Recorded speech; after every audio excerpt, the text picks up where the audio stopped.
안녕하세요. 결혼한 지 4년차의 30대 여성입니다. 양가 어른들이 손자보기를 무척이나 고대하고 계시긴 한데 아무래도 한국에서 애를 키우려면 돈이 많이 들잖아요. 그래서 일단은 전세 말고 저희 명의로 된 아파트부터 장만하고 아이를 갖기로 했네요. 양가 어른들 특히나 시댁에서 이런 저희의 선택을 많이 아쉬워하시기는 하는데 솔직히 말해서 그렇다고 시부모님이 평생 저희 애를 책임져 주실 것은 아니니 시부모님 욕심대로 따라드리기는 어려울 것 같아요. 그리고 제가 오늘 이렇게 이야기를 하러 온 이유는 시부모님의 이런 요구 때문은 아니고 신우 때문이에요. 신우의 지멋대로 계산법 때문에 요즘 정말 환장할 것 같거든요. 남편과는 좋은 오빠 동생으로 지내다가 30대에 들어서면서 우연한 기회로 연인 사이가 되었습니다. 알고 지낸 세월이 짧지 않다 보니 연애는 그렇게 오래 하지 않았어요. 서로 성격이라던가 성향이라던가 어느 정도 알 건 다 아는 사이였으니까 다른 연인들이 서로를 알아가는 시간이라고 해야 할지 그런 게 저희는 크게 필요치 않았거든요. 그래서 사귄 지 1년도 안 돼서 결혼 이야기 나오고 바로 양가 어른들에게 허락받고 그렇게 식을 올렸습니다. 식을 올릴 당시 시댁에서는 1원 한 푼 받은 게 없고 친정에서는 8천을 해주셨어요. 그래도 크게 개의치 않았던 이유는 남편이 모아둔 돈이 6천 정도 있었던 반면 저는 2천밖에 없었거든요. 그리고 남편 직장 연봉이 제 직장 연봉보다 1,000만 원 정도 많기도 했고요. 그래서 차이가 나는 부분은 같이 살다 보면 자연스레 메꿔지는 부분이라고 생각했기에 당장 누가 얼마를 해오고 어쩌고 그런 걸 따질 필요가 있을까 싶었지요. 이후로 있는 돈 없는 돈 다 합치고 대출도 받아서 20평대 아파트 전세에서 신혼생활을 시작했어요. 전세라서 당장 달달이 나가는 돈이 많지는 않았지만 그래도 이렇게 살면서 애를 갖기는 어렵겠다 싶었습니다. 그래서 남편과 당장 몇 년은 허리띠를 졸라매서라도 아껴 쓰고 돈은 최대한 모으자고 했어요. 그래서 다음에 이사할 때는 남의 집이 아니라 우리 집으로 이사하자고요. 그리고 다행히 남편도 그런 제 생각에 동의해 주었고 따라주겠다 했습니다. 그런데 버는 사람 따로 있고 쓰는 사람 따로 있다더니 저희가 그렇게 허리띠를 졸라매고 산지 1년쯤 되던 해였습니다. 시어머니 생신이라 신혼회까지 해서 한자리에 모이게 되었는데 술에 취한 남편이 우리는 벌써 8천을 모았네 어쩌네 그런 소리를 하더라고요. 저는 아차 싶어서 남편더러 못하러 그런 이야기를 하느냐고 눈치를 줬지만 술에 취한 남편의 입을 막을 수 있는 건 아무것도 없었습니다. 남편은 계속해서 우리가 얼마나 열심히 살았는지 아냐면서 자기가 결혼 전에 직장 생활을 6년에서 6천을 모았는데 둘이 1년 만에 8천을 모았다며 어찌나 8천 타령을 해대던지 정말 환장할 노릇이었지요. 그리고 신우는 연신 대단하다 소리를 해대더니 저더러 어떻게 그렇게 돈을 모았냐고 자기도 비결 좀 알려달라 했습니다. 하지만 정말 비결이랄 게 없었고 굳이 따지자면 주식을 좀 했었는데 거기서 수익을 크게 냈었거든요. 그래서 그게 도움이 많이 되었다고 이야기를 했습니다. 그랬더니 신우가 부럽다면서 정말 좋겠다 그러더라고요. 그리고 거기다 대고 딱히 할 말이 없어서 그냥 적당히 웃어넘겼네요. 그런데 그 모임 이후로 한두 달쯤 지났을 때였나 신우가 부부끼리 한번 만나자며 연락을 해왔어요. 신우는 저희보다 몇 년 일찍 결혼해서 애 하나를 키우고 있었고 시매부랑 저희 남편이랑 나이 차이가 꽤 많이 났거든요. 그렇다 보니 공통점이랄 것도 딱히 없고 그래서 사이가 나쁠 건 없었는데 그렇다고 자주 만나서 밥을 먹고 할 만큼 편하지도 않았지요. 그리고 그런 신우가 갑자기 뜬금없이 부부끼리 만나서 밥을 먹자 하니 뭔가 할이야기가 있나 보다 싶대요. 하지만 그때만 하더라도 그게 돈 이야기일 줄은 모르고 알겠다 했습니다. 그렇게 저희는 신우의 초대를 받아 신우네로 찾아갔어요. 그리고 그날이 제가 신우네를 처음 가본 날이기도 했지요. 사실 신우네가 시부모님이랑 같이 저희 집에 오는 일은 자주 있었어도 제가 굳이 신우네 갈 일은 없었으니까요. 아무튼 그렇게 도착한 신우네는 생각보다 의외였습니다. 신우가 항상 명품백만 들고 다니고 그래서 저는 남편에게 따로 물은 적은 없지만 그래도 신우네가 시쳇말로 돈 꽤나 만지면서 사는 줄 알았거든요. 그런데 집안이 정말 말도 못하게 엉망이었습니다. 일단 정리정돈이 전혀 되어 있지 않았어요. 엉망진창도 그런 엉망진창이 없더라니까요. 하지만 그런 게 문제가 아니었습니다. 짐을 이리저리 밀어두고 네 사람이 테이블에 둘러앉았는데 신우가 먼저 저희더러 집안을 보고 어느 정도 예상은 했겠지만 지금 사는 게 아니야 라며 말문을 열더라고요. 그리고 저는 아무런 말도 하지 않았습니다. 사는 게 어떤진 몰라도 제가 보기엔 일단 청소부터 해야 될 것 같았거든요. 그런데 신우는 계속해서 이게 다 심해부 사업이 어려워지면서 이렇게 되었다며 시쳇말로 밑밥을 깔더니 저희더러 좀 도와주면 안 되겠냐고 하대요. 저랑 남편이 서로를 한번 쳐다보고는 뭘 어떻게 도와달라는 이야기냐고 물었습니다. 그러자 신우가 자기네 2천만 원만 빌려달라는 거예요. 200도 아니고 2천이라니 누군가에겐 작다면 작은 돈이겠지만 저희 부부에게는 정말로 큰 돈이었어요. 2천을 꼬박 일해서 벌려면 남편이랑 제가 못해도 세 달은 숨만 쉬고 돈은 한 푼도 않으면서 일만 해야 했으니까요. 그리고 무엇보다 가족끼리 돈거래라니 생각해본 적도 없는 일이었거든요. 그래서 제가 남편에게 싫다고 눈치를 주려는데 그러기도 전에 남편이 먼저 무슨 2천만 원이냐고 돈이 어딨냐며 정색을 하대요. 그리고 그런 남편의 반응을 보면서 저는 속으로 다행이다 싶었지요. 그런데 신우가 지난번에 돈 자랑할 때는 언제고 이제 와서 없다고 그러냐면서 그러지 말고 제발 좀 도와달라고 하는 겁니다. 심해부까지 있는 자리에서 말이에요. 그러니 남편이나 저나 얼마나 입장이 난처했겠어요. 남편이 신우더러 누나 여러 사람 불편하게 왜 이러냐고 이러지 말라고 신우 손을 뿌리쳤습니다. 그런데 그때 심해부가 신우를 말리기는커녕 한다는 소리가 그러지 말고 좀 도와달라면서 설마 자기들이 떼먹겠냐고 그러는 거예요. 그래서 결국 저희가 생각을 해보겠다고 어쨌든 큰돈이니 생각할 시간을 달라고 하곤 간신히 그 집에서 빠져나올 수 있었답니다. 집으로 돌아오는 내내 저도 남편도 아무 말도 하지 않았어요. 저는 당연히 빌려주고 싶지 않았지만 남편의 진짜 속내가 뭔지는 알 수가 없었고 혹시나 제가 남편 마음을 해치진 않을지 걱정이 되다 보니 어떻게 말을 꺼내야 할지 모르겠더라고요. 그리고 집에 도착하고 나서야 남편이 저한테 어떻게 하고 싶냐며 말을 걸어왔습니다. 그래서 제가 솔직히 빌려주고 싶지 않다고 말했어요. 그랬더니 남편도 순순히 자기도 그렇다며 알겠다고 하대요. 하지만 이튿날 신우에게 남편이 상의해봤는데 역시 돈은 못 빌려줄 것 같다고 말을 했더니 신우가 울고 짜고 한마디로 난리가 났어요. 그리고 시부모님까지 이 상황을 알게 되셨고요.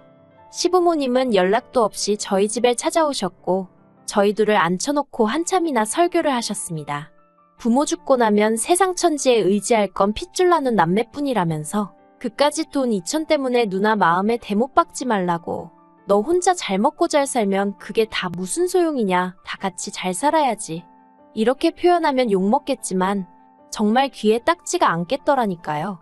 그리고 자꾸 그까짓 돈 2천 하시는데 아니 그러면 신우는 그까짓 돈 2천이 왜 없는 거며 그까짓 돈 2천 어머님 아버님이 해주시면 안 되는 거냐 소리가 목구멍 끝까지 올라오는 걸 간신히 참았다니까요. 그리고 결국은 남편이 저에게 정말 미안하다면서 빌려주자고 하더군요. 남편도 시달릴 만큼 시달려서 하는 소리라는 걸 알았기에 저도 더는 안 된다고 할 수가 없었어요. 그래서 알겠다고 하고 그렇게 2천을 빌려줬습니다. 신우가 1년 내로 갚겠다길래 제가 차용증을 써달라고 했는데 통장에서 왔다 갔다 한 거래 내역도 있는데 무슨 차용증까지 쓰냐면서 저더러 야박하다는 거예요.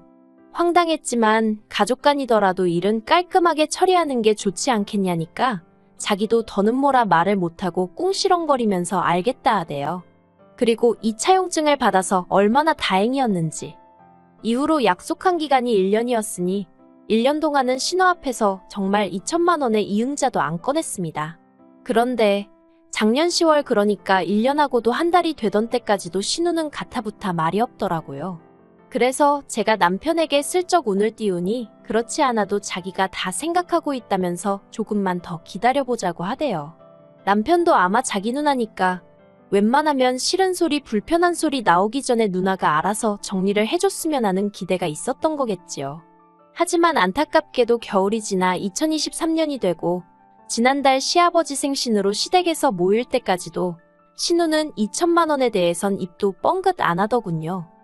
결국 안 되겠다 싶어서 제가 먼저 신우에게 빌려간 돈은 도대체 언제 줄 거냐고 물었습니다.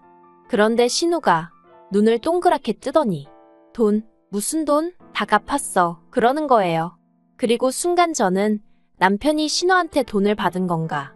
받아서 나 몰래 어디 다른 데다 썼나? 그런 생각에 당황스럽기도 했고 깜짝 놀랐어요. 그런데 옆에서 저희 남편이 그게 무슨 소리냐면서 신우더러 누나가 돈을 언제 갚았냐고 따지더라고요. 그러니까 신우가 내가 그동안 계속해서 이것저것 많이 챙겨줬잖아. 그걸로 퉁쳐주는 거 아니었어? 그러는 거예요. 어이가 없어서 저희가 도대체 뭘 얼마나 챙겨줬다고 그런 소리를 하냐 했습니다. 그러자 신우가 저희보다 더 황당하다는 듯이 어머어머 그러더니 내가 먹을 것도 많이 주고 애기 태어나면 쓰라고 용품이며 옷도 잔뜩 줬는데 너무한답니다. 신우가 줬다는 먹을 건 어디서 얻어온 김치들이었는데 솔직히 저나 남편이나 김치 없이도 사는 사람들이거든요. 그리고 어쩌다 먹고 싶으면 마트에서 소량으로 사다 먹는 사람들이고요. 그런데 언젠가부터 신우가 자꾸 김장김치 한 포기, 열무김치 한 통, 깍두기 한 통 이런 식으로 자꾸 가져다 주는 거예요. 그리고 그럴 때마다 저희라고 맨입으로 받아먹었겠어요? 저희가 비록 부탁한 건 아니었지만 그래도 예의상 롤케이크든 상품권이든 그때그때 상응하는, 아니 오히려 그 이상의 보답을 했습니다. 심지어 한 번은 곰팡이가 핀 반찬을 가져다 줬지만 그때도 본인도 몰랐으니 그랬겠지 싶어서 별말 않고 넘어갔고요. 그리고 애기용품에 관해서는 정말 할 말이 많습니다. 솔직히 저희가 당장 애를 키우고 있는 것도 아니었고 하다못해 제가 임신을 한 것도 아니었는데 어쩌자고 자꾸 남들이 쓰던 애기용품이며 옷을 얻어오는 건지 이해할 수가 없었어요. 그리고 그나마 깨끗하고 좋은 거면 말을 하네요. 얼룩에 여기저기 터지고 막말로 버려야 하는 걸 저희 집으로 들고 오는 것 같았다니까요. 그래도 제가 차마 쓰레기니까 가져오지 말라 소리는 못하고 집에 마땅히 둘 곳이 없으니 마음만 받겠다고 더 필요한 사람한테 주시라고 몇 번이나 완곡히 거절의 의사를 밝히기도 했습니다. 그래도 자기 혼자 신나서 갖다 날라대더니 이제 와서 그딴 걸로 2천만 원하고 퉁을 치는 줄 알았다는 게 말이 되나 싶대요. 그래서 제가 신우더러 무슨 소리를 하는 거냐, 장난하지 마시라 했습니다. 그랬더니 신우가 터진 입이라고 생각해주는 마음이 중요한 거 아니냐, 그리고는 진짜 남매끼리 너무한 거 아니냐면서 아무튼 자기는 지금 돈 없어서 못 갚는다고 배째라대요. 그리고는 그까지 돈 2천 가지고 진짜 너무하다면서 저희더러 인생 그렇게 살지 말라나요. 신우가 아나무인으로 나오니 저희 남편도 화가 얼마나 났던지 누나나 인생 그따위로 살지 말라면서 큰 소리가 나오기 시작했어요. 그리고 저희 남편의 목소리를 듣고 시부모님과 시매부가 저희가 얘기를 나누던 작은 방으로 쫓아들어오대요. 시매부가 신우더러 무슨 일이냐 하니까 신우가 진짜 자기가 무슨 드라마 여주인공이라도 되는 줄 알았는지 돈 때문에 자기가 이런 수모까지 겪어야 하냐면서 나오지도 않는 눈물을 쥐어짜냈습니다. 그리고 그 모습을 본 어머님 아버님이 남편 등짝을 때리면서 넌 돈밖에 모르냐고 어떻게 누나한테 그러느냐고 난리도 아니셨어요. 게다가 저를 보시더니 너는 신우가 엄연히 윗사람인데 어떻게 윗사람한테 돈 얘기를 하냐면서 돈이면 눈에 뵈는 게 없냐입니다. 그리고는 기어이 저희더러 부부가 쌍으로 돈독이 올랐다면서 한심하다는 거예요. 어이가 없고 저도 더는 당하고만은 못 있겠더군요. 그래서 신우더러 차용증 썼던 거 기억나냐, 그걸로 고소하겠다 했습니다. 어려울 땐 아쉬운 소리하고 사람 난처하게 해서 돈 빌려가고 이제 와선 배째라고 나오는 거 사기라고 내가 그냥 넘어갈 것 같냐고요. 그리고 제 입에서 고소 소리가 나오니 정말 집안이 아수라장이 되었어요. 그 와중에 신우는 어디서 뭘 들었는지 가족끼리는 처벌을 못한다며 빈정거렸고요. 그래서 제가 어디 한번 되나 안 되나 두고 보라고 했습니다. 제 통장에서 신우 통장으로 간 내역도 있고 그간의 문자도 있고 한번 해보자고요. 그랬더니 어머님이 저더러 시댁 식구들 어려운 줄 모르고 아무 말이나 한다면서 제 탓을 하시고, 그래도 다행인 건 남편이 끝까지 제 편이었고 남편이 저를 말리려 들지 않았다는 겁니다. 오히려 남편은 시매부한테 누나가 저렇게 나와도 매영이 누나한테 그러지 말라고 해야지 어떻게 누나더러 저러라고 부추길 수가 있냐면서 사업도 그런 식으로 하니까 매번 말아먹는 거 아니냐고 아주 말을 막 하더라고요. 그리고 심해부는 그런 남편에게 한마디로 찍소리도 못하고 먼 산만 보고 있었지요. 그래서 결국 시아버지 생신이고 뭐고 분위기는 완전히 엉망이 되었고 저와 남편은 먼저 집으로 올라왔습니다. 올라오는 내내 남편은 도통분을 삭히지 못하면서 저에게는 볼낯이 없다며 미안하단 말뿐이었어요. 그리고 저는 그런 남편에게 당신 잘못이 아니라고 괜찮다 했습니다. 다만 돈을 받아낸 이후에도 신우랑 잘 지내긴 어려울 것 같다고 얘기했는데 남편이 그건 걱정 말랍니다. 자기야말로 2번 다시 상종도 하기 싫다고요.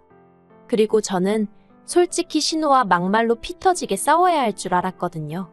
그래서 나름대로 마음의 각오도 하고 있었고요.